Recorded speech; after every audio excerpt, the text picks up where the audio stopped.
Je vais corriger le projet que tu m'as demandé de corriger. Donc tout d'abord, c'est la newsletter que j'avais demandé comme exercice. Alors, c'est du code. Le code, ça ne s'envoie pas au format zip. Voilà. Si tu ne sais pas faire, entre guillemets, c'est pas grave. Mais sache qu'il faut le mettre soit sur GitLab, soit sur GitHub, soit sur Bitbucket ou un autre. Peu importe. Mais il faut vraiment que tu apprennes à versionner ton code, c'est important. Donc, je t'invite à voir soit les vidéos de la plateforme du centre de formation, soit les vidéos que j'ai mises sur YouTube, comme tu veux, hein. Mais c'est très important pour toi et pour protéger tes projets de les mettre sur les plateformes en ligne. Et surtout, c'est plus simple pour les récupérer. Pour ce faire, bon, alors, je ne vais pas rentrer dans les détails de comment on fait, hein, pour ça, je te laisse voir les vidéos. Mais je vais dézipper, donc j'extrais ici. Voilà. Donc là, tu peux voir que j'ai extrait, j'entre, j'ai encore un dossier, et là, je suis dedans. Donc ça veut dire que je prends ce dossier-là, que je vais mettre ici. Donc je vais supprimer celui-là qui est vide. Ici, alors si je fais renommer, comme tu peux le voir, tu as des espaces partout. Ce n'est pas bon. Ce n'est pas comme ça qu'on écrit un dossier. Soit tu écris newsletter, underscore, atelier, underscore, 02, hop, non, 02 underscore 25. C'est une possibilité, tu peux écrire comme ceci. Voilà. Tac. Soit tu écris newsletter. Donc on commence toujours pareil. Atelier avec un A majuscule. 02 25. Là, je reprends ce que tu as écrit. Et là, c'est le bon format aussi. Tu as deux possibilités. Toi, tu as mis des espaces partout. Et ce n'est pas bon. On ne met jamais d'espace dans les noms des fichiers, jamais d'espace dans les noms des dossiers. Donc là, on va corriger. J'enlève donc ceci. Je mets newsletter. Hop. Atelier. 02 25. Ensuite, donc, je vais ouvrir mon terminal. Et je vais y aller en ligne de commande. Ce que je fais, ça peut fonctionner sur Linux. Mac, ça fonctionne normalement. Windows, ça peut ne pas fonctionner. Parfois, ça ne fonctionne pas. Donc, j'entre dedans. Très bien. Donc là, je me suis déplacée dans le dossier newsletter atelier. Donc, c'est comme si j'étais rentrée dedans. Je vais ouvrir mon terminal. Et je fais code, espace point, -r. Et là, parfois sur Windows, ça ne fonctionne pas, malheureusement. Hop. Donc, c'est en train de chercher. Très bien. Voilà. Hop. Donc, voilà ton code. Oui. Accepte. Donc, voilà ce qui était à faire.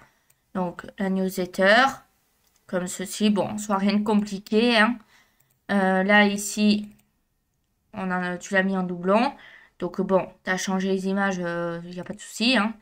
Si tu les as changées, je crois qu'elles sont différentes. Là, on a celle-là. Oui, là, on en a une autre. Bon, c'est pas grave, le principe est le même. Comme je l'ai dit, hein, si c'est pas les mêmes images, c'est pas grave parce que moi, je l'ai fait sur Canva rapidement. Le but, c'était de travailler. Donc, par contre, ceci et ceci, même si c'est des... Comment dire? Des modèles, c'est des images, donc ça doit aller dedans. Alors, et là aussi, tu as mis des espaces. Donc, on renomme encore. Newsletter. Atelier.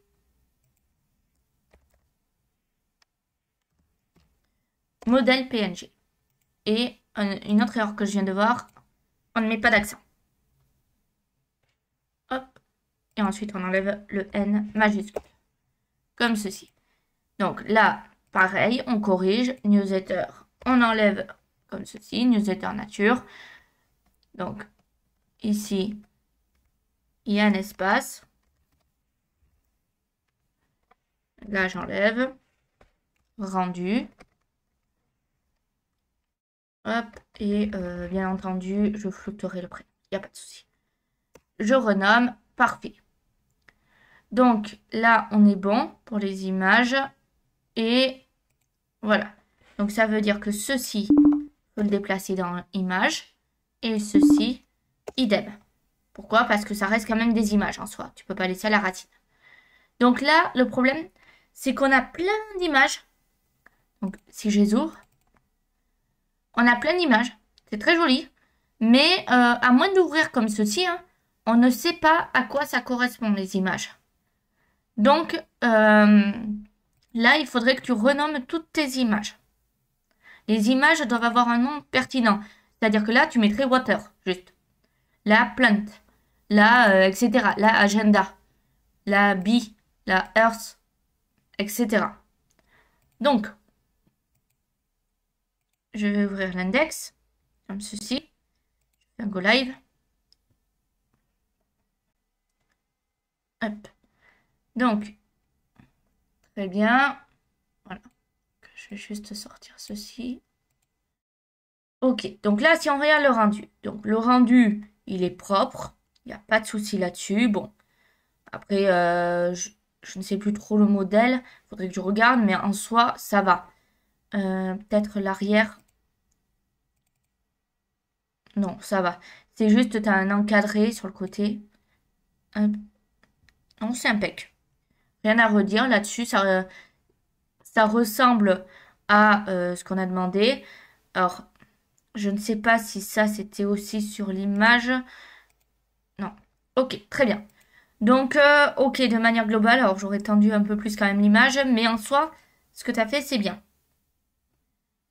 Ensuite, si je reprends le code, là par contre, tu as des espaces. Alors, quelque chose à savoir pour le code, pour créer simplement un fichier, je fais toto.html, juste pour exemple, bien sûr. Ne jamais mettre toto, hein, c'est juste un brouillon. Je fais point d'exclamation, entrée. Et comme tu peux le voir, ça me crée déjà toute la structure du document. Donc là, ça veut dire que j'ai un meta char7 UTF-8, metaname, etc. Donc si je fais un parallèle, hop, je le mets sur le côté. Donc là, on regarde. Ici, on a la même chose. Initial scale, 1.0, 1.0. Très bien. Je reviens ici. Là, j'ai EN. Toi, tu as mis FR. Sauf qu'on code en quelle langue? On code en anglais. Donc ici, c'est EN qu'il faut mettre. Voilà. Et là, tu as style. Non, ça, on enlève. Il n'y a pas besoin. En plus de ça, tu peux mettre un espace ici si tu souhaites. Pas gênant. Donc, don't save. Hop, donc je vais supprimer le toto qui ne sert pas. Comme ceci. Maintenant, alors, on a body ici, tout ça là, tout ce machin. Tu le mets pas ici. Mettre en fait du CSS dans le HTML, ce n'est pas une bonne idée. Tu crées un dossier CSS. Dedans, tu fais un style.css, comme ceci. Là, tu retournes à l'index. Tu mets link CSS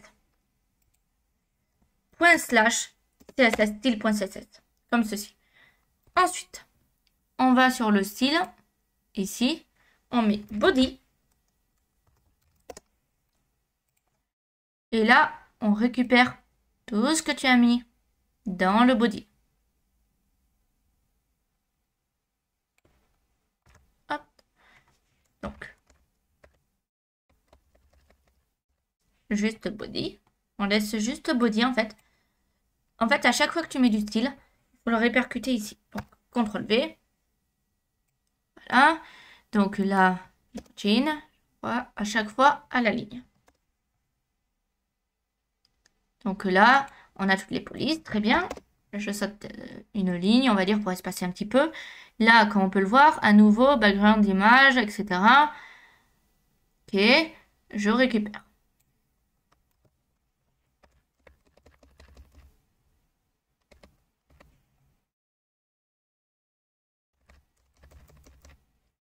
Non.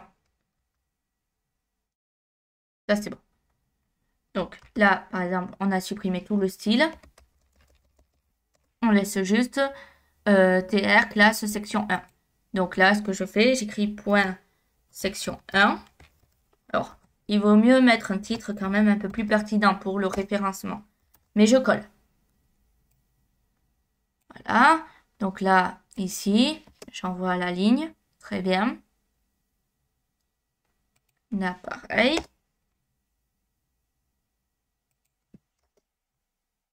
Voilà.